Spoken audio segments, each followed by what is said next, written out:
कि वह महागठबंधन में तालमेल करना चाह रहे थे कुछ सीटों में। अच्छा, पुष्पम प्रिया जी को कहीं कहीं सुना तो उन्होंने कहा कि जो इंटरव्यू उन्होंने दूसरी जगहों पर दिए हैं कि मैं पढ़ी लिखी हूं, इसलिए नीतीश कुमार के विचारों को पसंद नहीं था। चिराग पासवान को नीतीश कुमार से मिलना ही था क्योंकि बात एनडीए की थी और एनडीए में सीट शेयरिंग पर बातचीत शुरू हो चुकी है। अब चलते हैं चिराग पासवान, नीतीश कुमार और बीजेपी के खेमे में क्या हो रहा है, और इस बारे में बातचीत करने के लिए हमारे साथ हैं ज्ञानेश्वर। ठीक है, तो ज्ञानेश्वर जी, बातचीत की शुरुआत करते हैं चिराग पासवान से। खबर ये आई कि चिराग पासवान बिहार के मुख्यमंत्री नीतीश कुमार से मिले, और आज जब हम लोग ये बातचीत कर रहे हैं तो उनकी मुलाकात हुई है तेजस्वी यादव से।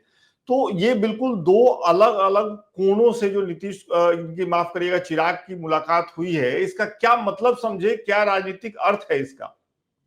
नहीं विकास भाई, देखिए चिराग पासवान को नीतीश कुमार से मिलना ही था क्योंकि बात एनडीए की थी और एनडीए में सीट शेयरिंग पर बातचीत शुरू हो चुकी है और बातचीत ठीक गति से आगे बढ़ रही है। जो खींचतान थी वह सुलझती हुई दिखाई पड़ रही है और आपको याद होगा कि नीतीश कुमार ने प्रायः गठबंधन के सभी नेताओं से, सभी पार्टियों के नेताओं से मुलाकात कर ली थी, लेकिन चिराग पासवान से मुलाकात नहीं हुई थी और इसे लेकर कई तरीके की चर्चाएं शुरू हो गई थी। तो देखिए, चिराग पासवान ने नीतीश कुमार से मुलाकात के पहले, एक दिन पहले ही दरभंगा में यह स्पष्ट कर दिया ताकि कोई खटराग न रहे कि नीतीश कुमार ही मुख्यमंत्री हैं और नीतीश कुमार ही मुख्यमंत्री रहेंगे। और ऐसी ही बात सम्राट चौधरी ने भी दोहरा दी थी। तो जब वह नीतीश कुमार से मिलने पहुंचे, इसके पहले चिराग पासवान ने कंफ्यूजन दूर किया कि मुझे नीतीश कुमार को मंजूर करने में कोई परेशानी है। तो चिराग मिलने गए और आपको सियासी समीकरण का पता है कि बिहार में एनडीए के भीतर जो सीट शेयरिंग होनी है और जिस तरीके से चिराग पासवान ने 2020 में चुनाव लड़ा था, उनमें किन सीटों पर चुनाव लड़ा था, कहां उन्होंने नुकसान पहुंचाया था और बीजेपी की जीती हुई कितनी सीटें, यह भी आपको पता है।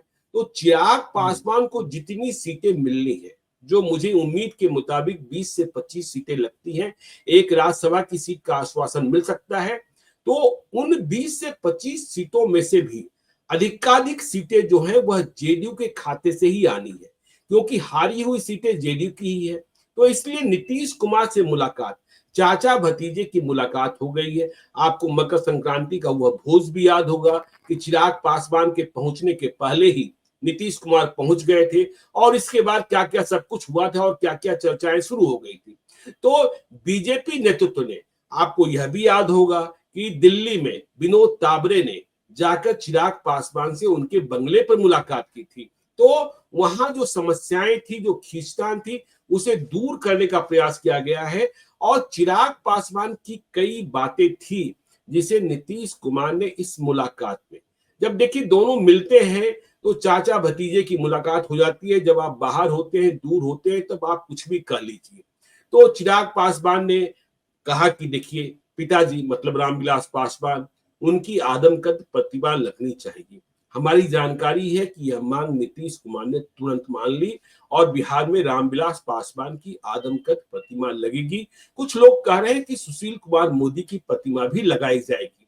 ठीक इसी प्रकार से देखिए, जो पटना में वह कार्यालय है, जो एलजेपीआर का कार्यालय अब कहा जाएगा, जिसमें पशुपति पारस थे, उन्हें खाली कराया गया, तो वह जीर्ण अवस्था में है। उसे ठीक करने का आश्वासन भी नीतीश कुमार ने दिया और तुरंत अपने प्रधान सचिव को बुलाकर कहा कि यह बात भी मान लेनी चाहिए।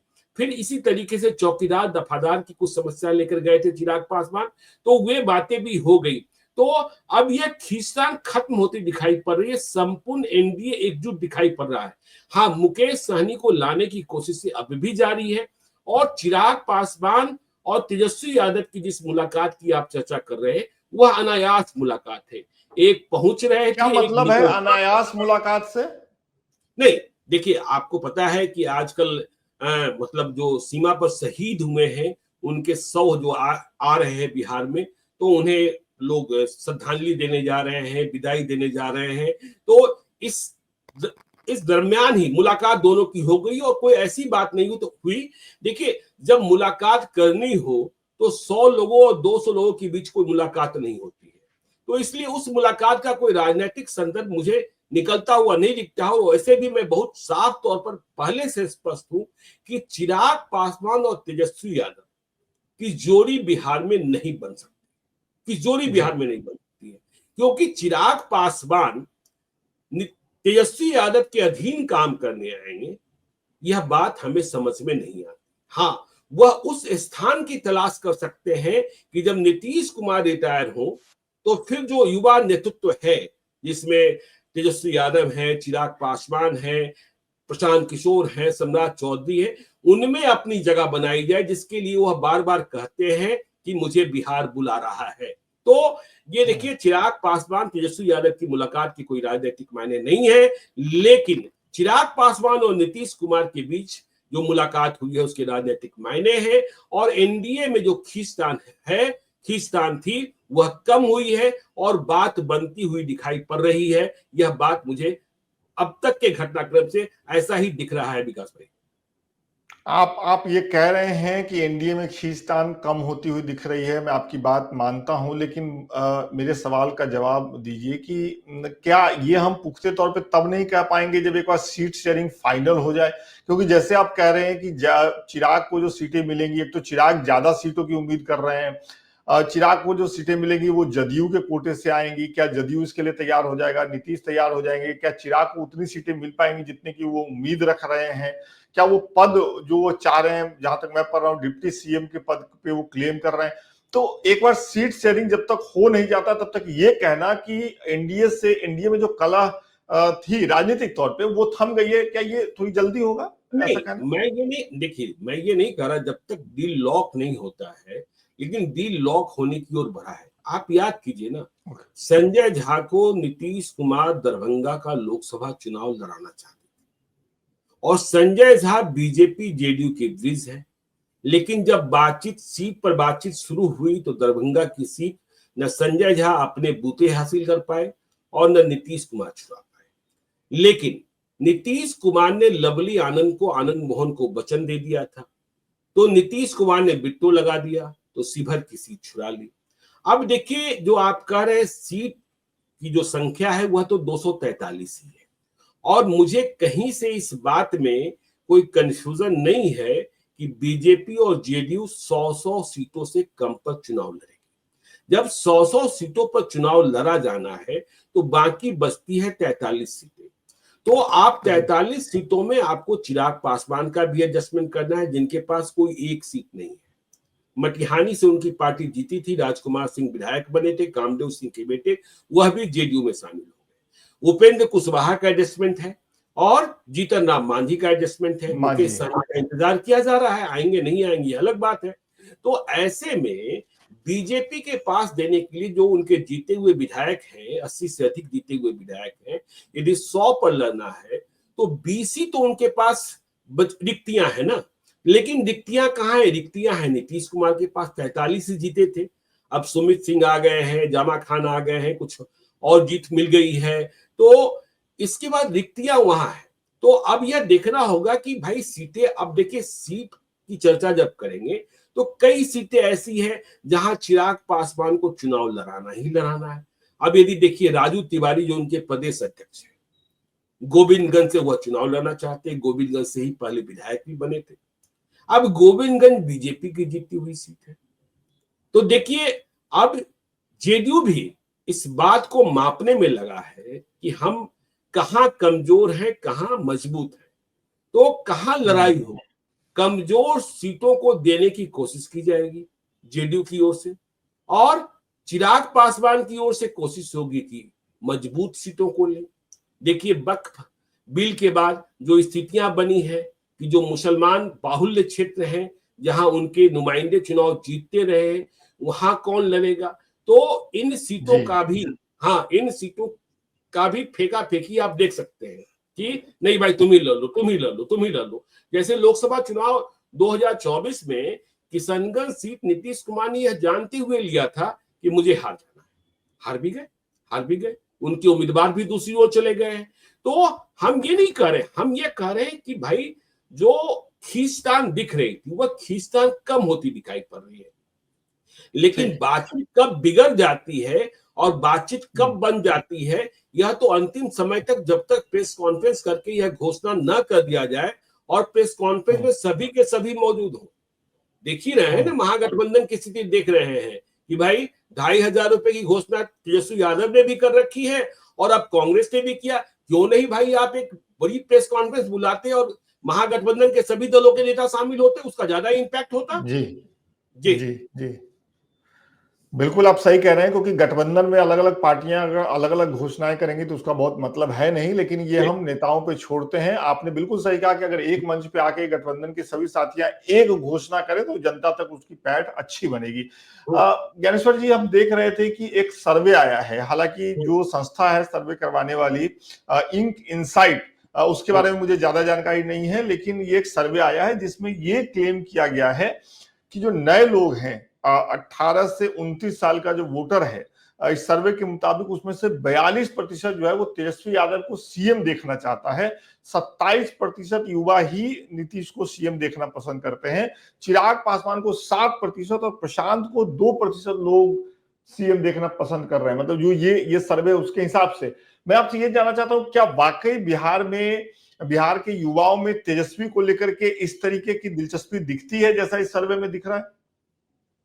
देखिए विकास भाई, यदि सच कहें तो जैसे ही चुनाव की बात शुरू हुई है, कई सर्वे एजेंसियां आ गई और ऐसी कई सर्वे एजेंसियां हैं जिनके बारे में आपने सुना भी नहीं है, आपने जाना भी नहीं, और सर्वे रिपोर्ट्स आ रहे हैं। कई के बारे में टिप्पणी करना भी मुनासिब मैं नहीं समझता। आप जानते ही हैं सर्वे के पीछे कैसा कैसा खेल होता है। सर्वे लेकर हम भी आ रहे हैं, मतलब लाइव स्टिक भी लेकर आ रहे हैं, क्योंकि बिहार को हम बेहतर समझते हैं, एक कोशिश कर रहे हैं कि ट्रैकर हमने भी स्टार्ट किया है, लेकिन इसमें कहीं कोई शक नहीं। देखिए, आपने कहा कि 18 साल से 29 साल ना? जी जी जी, हाँ, 18 साल से 29 साल, उसमें तेजस्वी यादव की सबसे ज्यादा पॉपुलैरिटी है, यह हो सकती है, इसमें कहीं कोई शक नहीं। लेकिन इसे भी हम दो अलग अलग नजरिए से देखते हैं। 18 से 29 साल वाले जो लोग हैं वह दो किस्म के लोग हैं। जिन्हें कैरियर बनाना था वे बिहार छोड़कर बाहर चले गए, जिन्हें मजदूरी करनी थी वह बिहार छोड़कर बाहर चले गए, और जो लाचार रहे, जो बेबस रहे, जिनके पास कोई रास्ता नहीं दिखा, या जिन्हें बिहार में ही सब कुछ करना था वह बिहार में रह गए। तो उन्हें तेजस्वी यादव में यह दिखता है कि जब यह आदमी राज्य की सरकार में शामिल हुआ तो उसने नियोजन की बात की, नौकरियों की बात की, तो यहां तेजस्वी यादव के प्रति आकर्षण है। और यह भी जो आपने कहा कि नीतीश कुमार की लोकप्रियता इस वर्ग में घटी है, तो युवा हमेशा युवा को पसंद करता है, क्योंकि युवा को पता है कि हमारी बची हुई उम्र क्या है, और जो प्रौढ़ हो चुके हैं, जो उनके घर के बूढ़े बुजुर्ग हैं, उनकी बची हुई उम्र क्या है। लेकिन जिस तरीके से बाकी नेताओं के बारे में उनके प्रतिशत को दिखाया गया है, मुझे लगता है कहीं ना कहीं कुछ ना कुछ तो झोल है। बाकी टिप्पणी आप समझते हैं विकास भाई, इसके बारे में मुझे क्या कहना। कई तरीके के सर्वे आ रहे हैं, कई तो ऐसे आ रहे हैं, मेरे पास भी रोज पहुंच जा रहे हैं, और उसके साथ रिक्वेस्ट भी आ रहा है कि इसे दिखा दीजिए। कोई बॉम्बे की एजेंसी है, कोई हैदराबाद की एजेंसी है। हमने भी बहुत माथापच्ची की, तो हमने फिर एक एजेंसी वालों से बातचीत की जिनका एक ट्रैक रिकॉर्ड रहा है, फिर हमने देखा प्रेजेंटर कौन है। अब देखिए, कोई बड़ी एजेंसी की बात हो तो उस पर चर्चा करें और उसकी प्रामाणिकता पर भी बात करें। तो हमें लगता है कि अभी आप तो बिहार के ही रहने वाले हैं, और आप स्वयं इस बात का पता कीजिए ना, आप अपने गांव से पता कर लेंगे तो सर्वे की असलियत का पता चल जाएगा। बहुत बहुत बहुत बढ़िया बता रहे हैं आप। एक आखिरी सवाल मेरा ये है कि बिहार विधानसभा का जो चुनाव होने वाला है, जिसपे बहुत गहरी नजर है। मैं आपको बताऊं, दिल्ली में भी जो बिहार के नहीं भी रहने वाले हैं उनकी भी नजर है बिहार के चुनाव पे कि कैसा होता है चुनाव, क्या नतीजे आएंगे और क्या होगा, तमाम चीजें। मैं आपसे पूछता हूं कि आप जब पटना से बाहर निकलते होंगे, लोगों से मिलते होंगे, या पटना में भी अलग अलग वर्गों से मिलते होंगे, जैसे पत्रकारों के साथ बैठे हैं, लंच कर रहे हैं, डिनर कर रहे हैं, फिर आप सब्जी लेने गए तो वो सब्जी जो बेच रही हैं या बेच रहे हैं लोग, उनसे मुलाकात हुई। मतलब अलग अलग तबकों से जब मुलाकात होती है ज्ञानेश्वर जी, इस चुनाव को लेकर के क्या टोह मिलती है, क्या बातें मिलती हैं? देखिए, मैं तो बार बार कहता हूं विकास भाई, बिहार में निराशा है। समझे, बिहार के जो लोग हैं, जो बिहार में रह रहे हैं, उन्हें उम्मीद की किरण नहीं दिखती। देखिए, सिर्फ जाति की बातें हो और सिर्फ पटना के आगे बढ़ जाने से, पटना को छोड़कर कौन सा शहर आपको बढ़ता हुआ दिखाई देता है? आप बहुत आसानी से कह देते हैं कि हम पटना से 5 घंटे में कहीं पहुंच सकते हैं। अरे भाई, बगैर सायरन और बगैर हूटर वाली गाड़ी से निकलकर देखिए ना। हा? पटना से निकलने में ही क्या स्थिति होती है, कितना वक्त लगता है, हा? और आप देखिए, पूरे देश में यदि आप स्कूली शिक्षा की बात करें तो चिंता इस बात की होती है सरकारी स्कूलों को लेकर। सरकारी स्कूलों की क्या स्थिति है आप भी जानते हैं, हम भी जानते हैं। 52,000 करोड़ रुपयों का बजट है और हर साल हम 520 ऐसे बच्चे नहीं दे पाते हैं जिन पर बिहार फंड करता है। लेकिन पूरे देश में अधिक से अधिक छात्र सरकारी स्कूलों में पहुंचे, जिन्हें सरकारी स्कूल में ही पढ़ना है, प्राइवेट स्कूलों की ओर नहीं जा सकते हैं। इसके लिए अभियान चलता है। लेकिन अभी आपने देखा, दैनिक भास्कर ने बहुत अच्छी रिपोर्ट की, एक्सक्लूसिव रिपोर्ट की, कि बिहार में शिक्षकों को जो हर महीने तनख्वाह पा रहे हैं, उन्हें लाने के लिए किस प्रकार का ऑपरेशन करना। अब तो यह हो गया कि आपको थंब इंप्रेशन बनाना है, आपको अपना फोटो भी अपलोड करना है। लेकिन जब उसकी समीक्षा की गई तो मालूम हुआ गर्मी के महीने में सर्दी के दिनों के कपड़े पहने हुए तस्वीरें सामने आ रही उपस्थिति। मोबाइल किसी और के पास है, मास्टर साहब आए और फिर चले गए, फिर छुट्टी के वक्त आ गए। तो जो हम बार बार कहते हैं, और हमारी चिंता, आपकी चिंता, आप भी परेशान रहते हैं, मुझे पता है। अभी जब आपसे बातचीत हो रही थी गांव के बारे में, कि गांव में बूढ़े माता पिता, देखिए मैं आपको क्या कहूं कि मेरा जो मोहल्ला है, मैं पटना में जहां रहता हूं, मैंने 1999 में घर बनाया हुआ, और वो मोहल्ला भी मुश्किल से 26-27 साल पुराना। मैं जब पता करता हूं अपने पड़ोसियों के बारे में, तो मालूम होता है कि अब सीधे तौर पर बूढ़े माँ बाप भी रहते हैं और उनके जो बच्चे हैं वो यहाँ नहीं। क्यों नहीं? क्योंकि उनके लायक उन्हें रोजगार का अवसर नहीं मिला, इसलिए वो चले। बिहार में क्या अपॉर्चुनिटी है?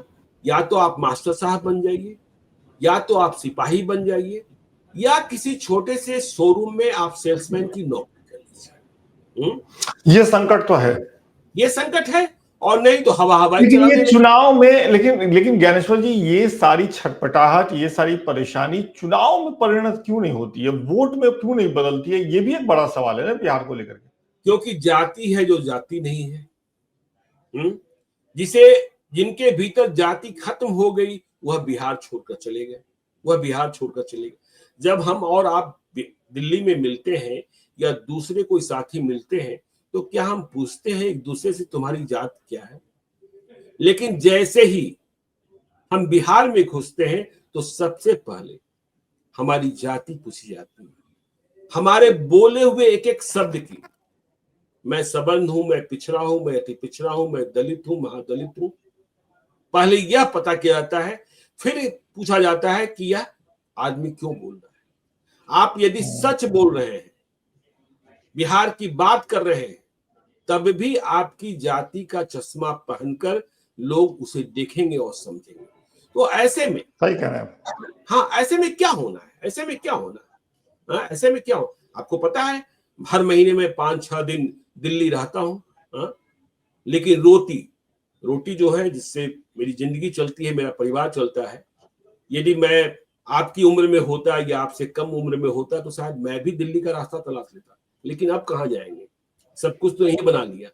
लेकिन मेरे जैसे कितने लोग हैं। आपको जाने की जरूरत ही नहीं है, आपने अच्छा बना लिया है। सवाल मेरा ये है कि जी। पुष्पम प्रिया चौधरी आपसे नाराज क्यों है? क्या बोल दिया आपने उनके बारे में भाई? नहीं, देखिए, कुछ नहीं।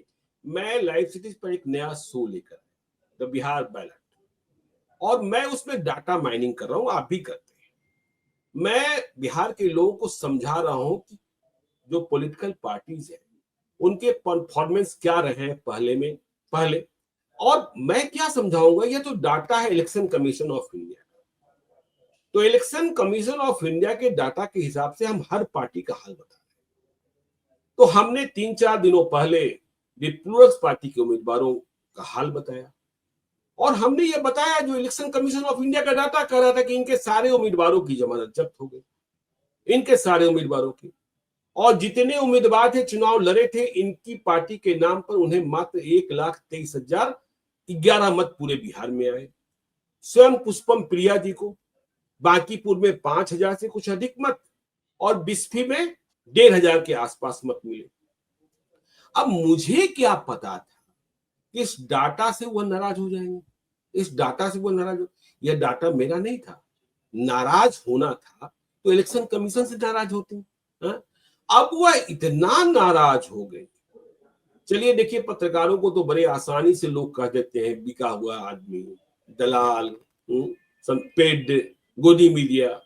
लेकिन इन्होंने कहा, हाँ, इन्होंने मुझे कह दिया, इनकी पार्टी की ओर से कहा गया कि मैं सेक्सिस्ट, मैं सेक्सुअली फ्रस्ट्रेटेड। अरे भाई, मैंने कहा ये अच्छे टेस्ट में नहीं था। हाँ, ये अच्छे टेस्ट में नहीं था। मैंने कहा, मैंने एक लाइन में जवाब दिया कि भाई, मेरे चरित्र की गवाही तो मेरी पत्नी दे सकती है, हाँ? बाकी की गवाही कौन देगा? तो देखिए, बाद में कहानी समझ में आई कि उनके गुस्से की क्या समझ वजह, में आई कहानी क्या थी कि देखिए आजकल क्या है। हमने फिर पुष्पम प्रिया जी को कहीं कहीं सुना, तो उन्होंने कहा कि जो इंटरव्यू उन्होंने दूसरी जगहों पर दिए हैं कि मैं पढ़ी लिखी हूं, इसलिए नीतीश कुमार के विचारों को पसंद नहीं करती, नीतीश कुमार अच्छे नहीं लगते। लेकिन उनके ही इंटरव्यू से मुझे यह भी समझ में आया कि उन्हें आजकल तेजस्वी यादव बहुत अच्छे लग रहे हैं, और वह गठबंधन की राजनीति की ओर बढ़ना चाह रही है।